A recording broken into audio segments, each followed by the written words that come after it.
Hello there, people, and welcome back to my hopefully final response video for now, because I've made plenty of these. I'm getting kind of sick of them. I'm sure you guys are too.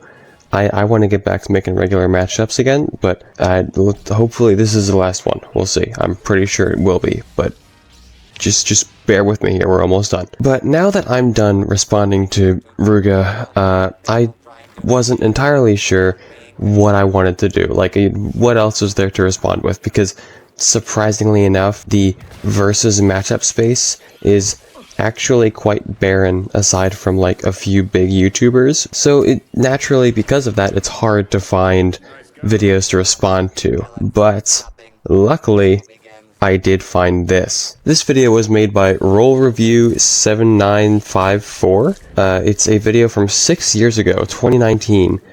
And it is, of course, about the Borg versus the Cybermen. Now, to clarify, I'm not a Star Trek fan.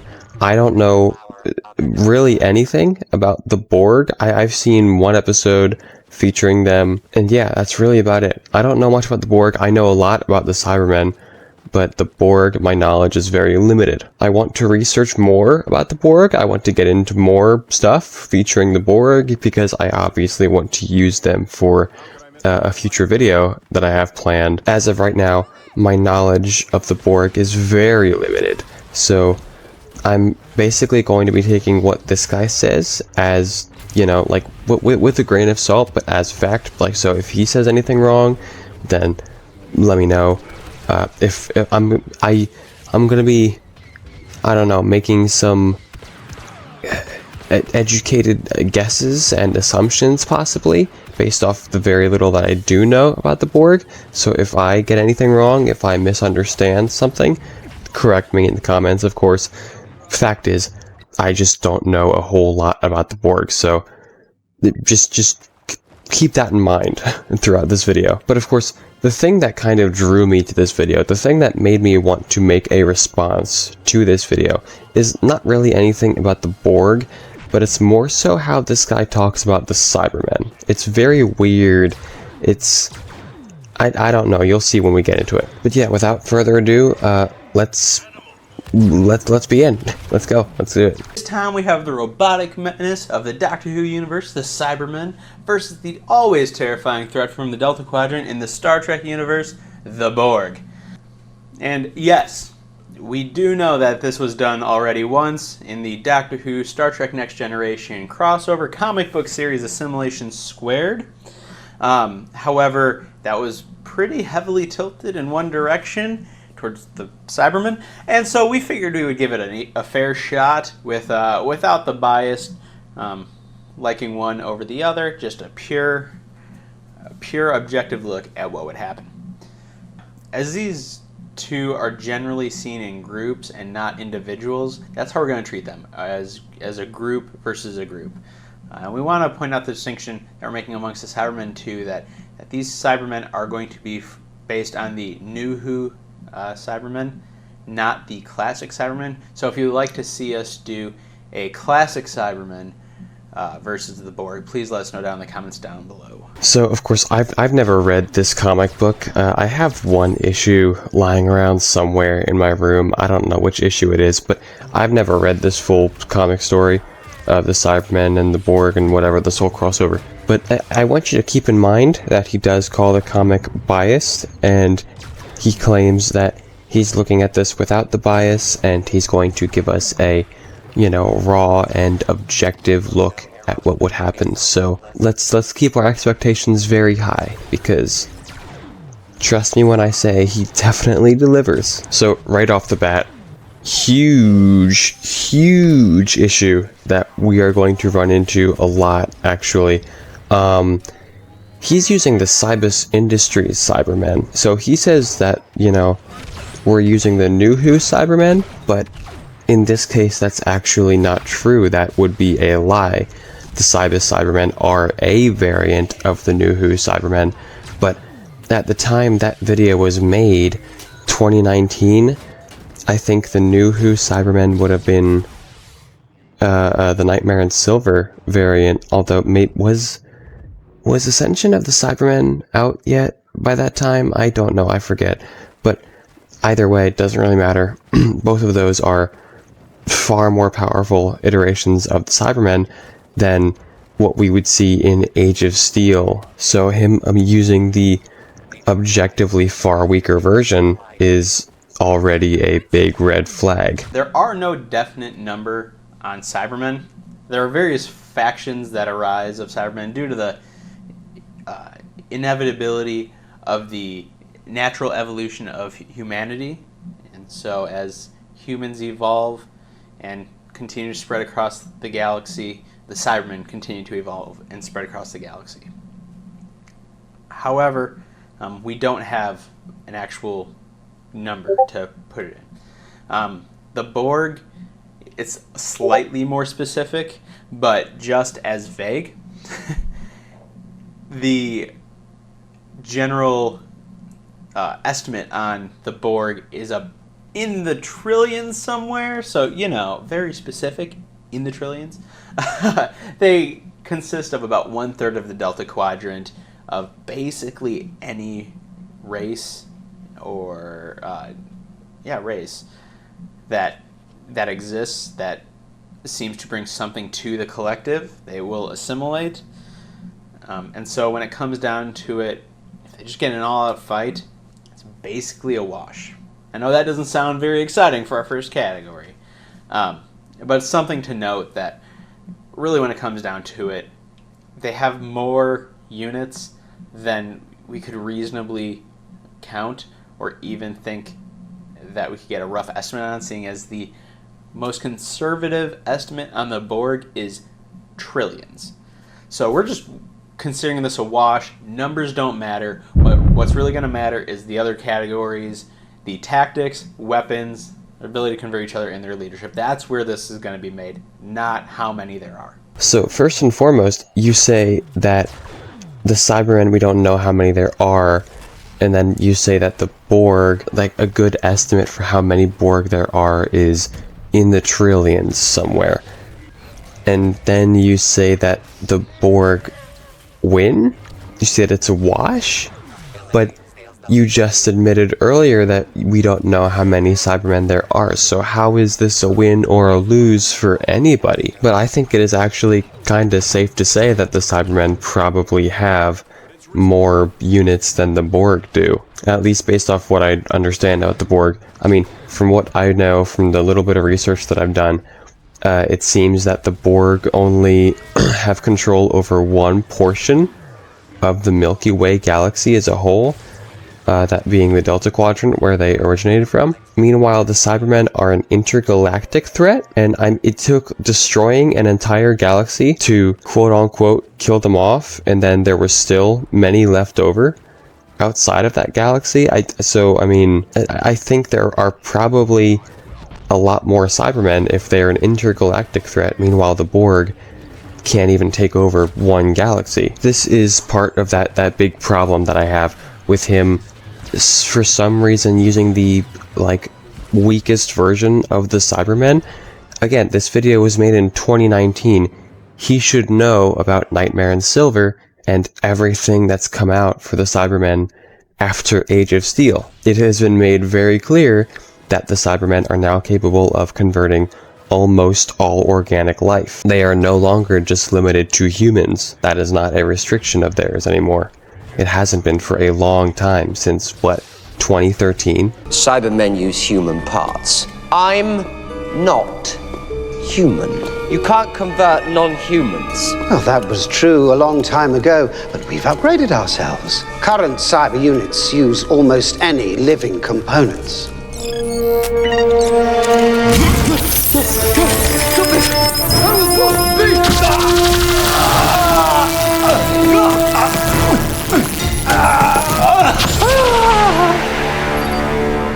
Incorporated, yes.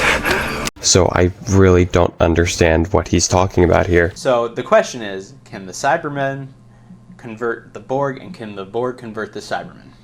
So let's start with the Cybermen. Would they be able to convert the Borg? That's highly unlikely.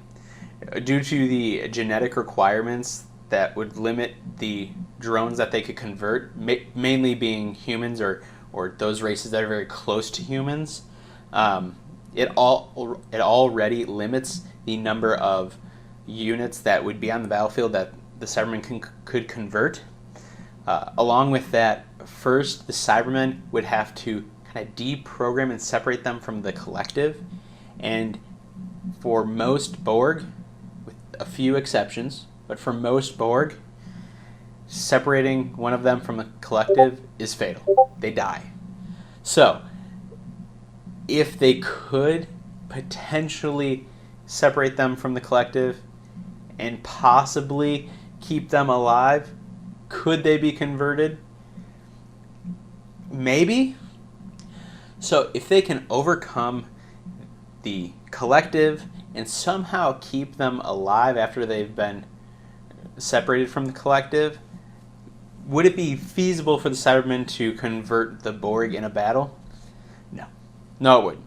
For the Cybermen to convert the Borg, it's going to take a lot of time and energy and actually people working to convert the Borg, taking the brain out of the Borg and putting it into the new Cyberman body. That's assuming that the Cybermen have bodies constructed for them, because if they don't, it's going to take even longer. So it's not really feasible. The most conservative and fastest estimate we have on a conversion of the Cybermen is like an hour. And by that time, for most, if not all Borg attacks, the battle's over and won or lost. Now we have to ask the question, can the Borg convert the Cybermen? This is actually quite possible. The Borg would have to use their nanoprobes to overcome the Cybermen programming, but it's quite likely that what's left of the person, the brain inside the Cybermen, could be brought into and assimilated into the collective if that programming is overcome. Plus, when it comes to the rest of the technology surrounding that brain, the Borg kinda are really good at assimilating technology. It's basically what they do. So that's not really going to stop them. Plus, they don't have to wait. They don't have to send units to do it. The probes do it already. So this category is simple. The Borg win. They won't have to take time and units off the field to convert the Cybermen into Borg, and they're actually good at assimilating people and technologies and won't have to overcome the huge hurdles that the Cybermen would to convert Borg. So, hands down, Borg win! So, of course, I don't really know what he's talking about. I don't know where he got that estimate from for how long conversion time takes. I mean, I do also think it's really kind of funny that he talks about the Cybermen needing to take units off the field to manually convert Borg while simultaneously showing images and clips of literal self-operating factories that convert people like automatically. So no, clearly the Cybermen would not need to take units off the field. That is not something they would need to do. Think of something! Think about me! Craig, don't let them take it all away!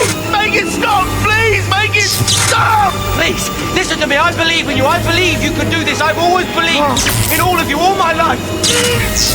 I'm going to die, Craig. Tomorrow I'm going to die, but I don't mind if you just prove me right. Craig!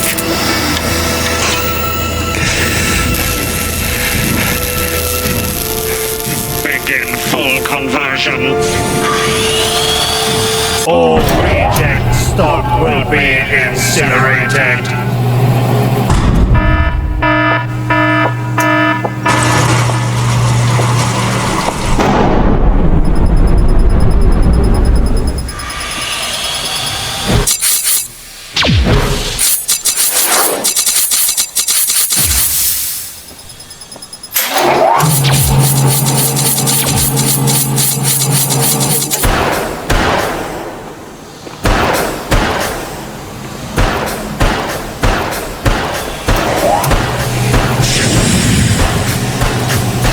Also, if you need quick conversion, like cyber slaves, to create them and just cause like chaos and disruption on the battlefield, well, then that's what cybermites are for.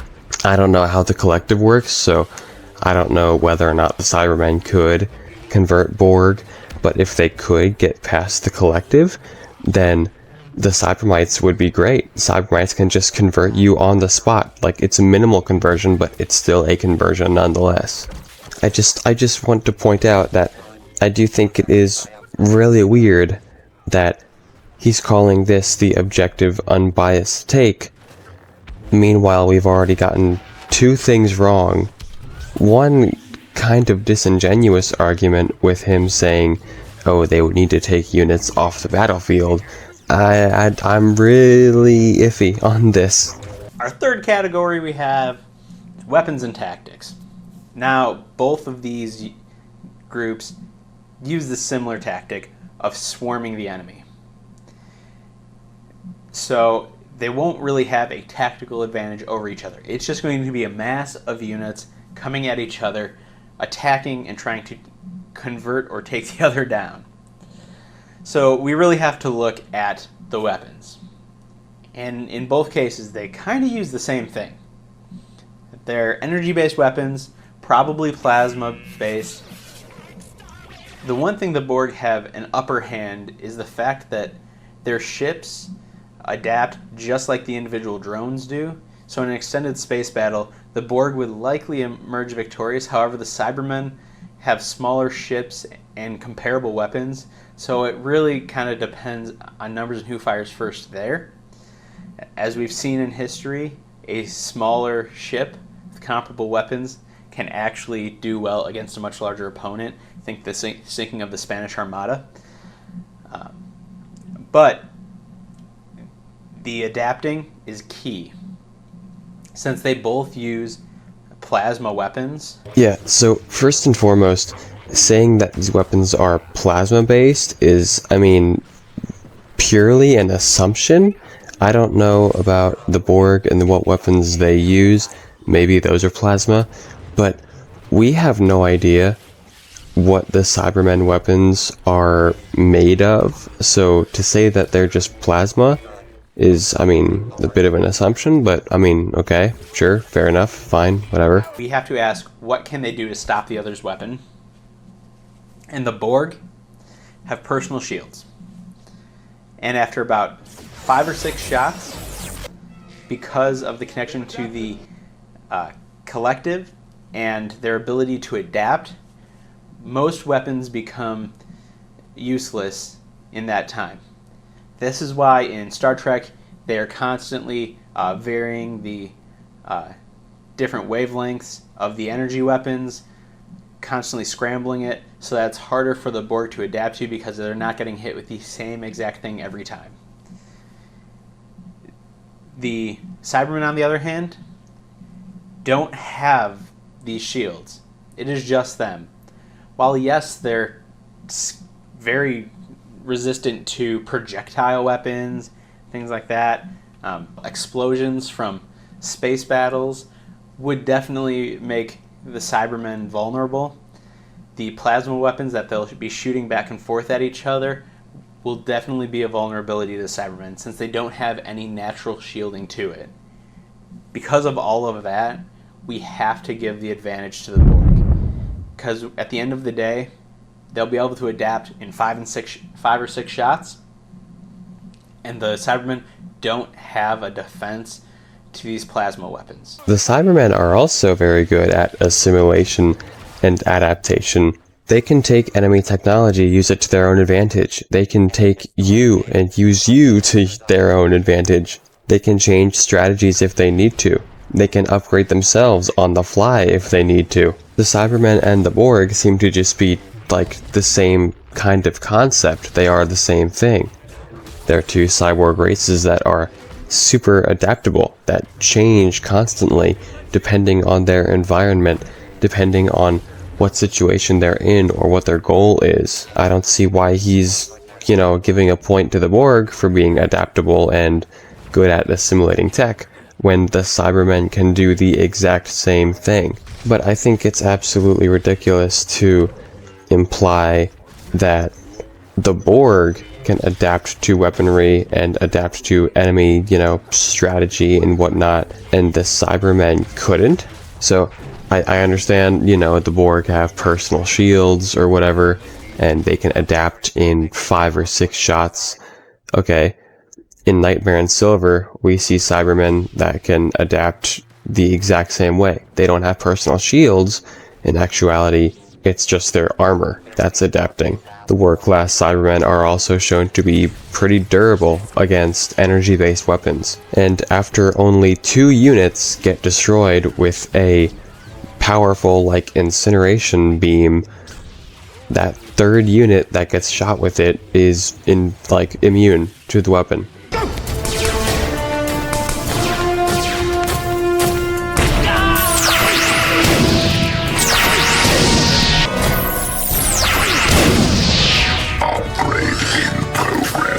So 5 or 6 shots? No, it's actually 2 shots for the Cybermen. So not only do the Cybermen have units that can do the same thing, but they do it better than the Borg do. Also, I'd be curious to know, can those personal shields inside the Borg be like shut down in any way? Can they be like tampered with at all?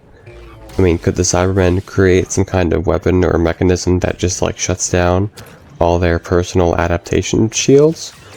Because, I mean, the Cybermen don't gotta worry about that because the War-class Cybermen, it's just their armor that adapts, they don't have shields. But the Borg, if their personal shields got shut down, then, like, would they be vulnerable to, you know, certain attacks, like from weapons and whatnot? Maybe even kinetic weapons? I don't know. It's interesting to think about. But let's just say for a second that, you know, the Borg, their shields are, you know, superior, and the Cybermen, their weapons just become useless after a while. Okay, are we seriously suggesting that the Cybermen, the cyborgs known for upgrading and adapting, are not going to upgrade and adapt? This whole video so far has basically been saying the Borg can do this, the Borg can do this, the Borg can do this. Meanwhile, the Cybermen can do all the same shit and even a little bit more. I really don't know why he's acting like the Cybermen would stay stagnant. I mean, even the Cybermen that he's using for whatever reason, as soon as the Cybermen were plopped into the main Doctor Who universe, they very quickly actually became a spacefaring civilization. Before, they were 5 million Cybermen from a late 2000s parallel Earth, stranded in a whole other universe with foreign technology, and they quickly learned how to utilize that technology and built their own fleets and ships and rebuilt their own armies and whatnot, and they became a spacefaring civilization. Doctor, cyber ships. No, Dalek ships. Listen to them. Those are Dalek ships. Yes, Dalek ships and cyber ships. Your limits and capacities have been extrapolated. And then went on to very likely meet the Mundazian Cybermen and merge with them, you know, that whole theory. But the point is, even the Cybermen, when given access to higher technology, are very adaptable. They are good at these things too. To even imply that the Cybermen wouldn't be able to adapt, or at least wouldn't try to upgrade themselves if they're faced with a threat that is better than them, that's ridiculous. So the last segment of his video is him talking about the leadership and, you know, which side has the better leadership. He gave that one to the Cybermen because apparently the Borg Queen, if you kill the Borg Queen, then like the hive mind gets messed up and a bunch of the Borg in the surrounding area will die. Which, I mean, yeah, that's something that the Cybermen don't have to worry about. That's good. But I mean, I don't really care about that because there's nothing for me to really respond to there. But I don't understand why he's assuming that just because we don't know the exact number of Cybermen, I don't know why we're assuming that they would have far less than the Borg. And then, of course, again, the Cybermen can adapt, and they absolutely will adapt to Borg defenses and weaponry. I just think this whole video is so weird. Again, even if we take the Cybus Industries variants of the Cybermen, I still think he gives them way too low of a chance. But Cybermen aside, he's using the New Who Cybermen, and the Cybermen by that time were not the proper New Who Cybermen. The proper New Who Cybermen were either Nightmare and Silver's War-class Cybermen, or Ascension of the Cybermen's warriors, cyber warriors. And even with the cyber warriors included, that's talking about the cyber empire, meaning that the Cybermen and cyber warriors and war-class Cybermen, they would all be included. It would be the entire cyber empire versus the entire Borg collective. And now, of course, I don't know how powerful Borg cubes and other ships of theirs are, but the Cybermen, they have like planet-destroying bombs and weapons on nearly every ship, as far as I'm aware. So, like, can the Borg match that? And let's say, for a second, that the Cybermen can't convert the Borg. What's the point in doing ground battle and trying to capture Borg then?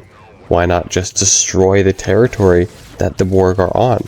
Could the Cybermen just bombard the Borg? Could they just blow up the planets that they've taken control of? I think this guy is just leaving out way too many variables, and I think he's assuming that the Cybermen can't do a lot of things that they absolutely 100% can do. I think this video is very biased in favor of the Borg, ironically enough. But what do you think? Is there an assumption that I made that was wrong about the Borg? Did I get something wrong? Do I misunderstand something? Let me know in the comments below. Of course, I don't really know if this guy still posts anything, but go ahead, check out his channel, see what he does. Maybe you'll like what he does. But before you go do that, like this video, subscribe if you haven't already, and go check out some of my other stuff that you may not have already seen, like my old matchups or my other response videos. Also, go ahead and join my Discord. I'll leave a link in my comments for you to go do that. But with all that being said, that's all I really needed to respond to. So, I will see you guys in the next video that will hopefully be an actual matchup. Thank you for watching, and bye-bye.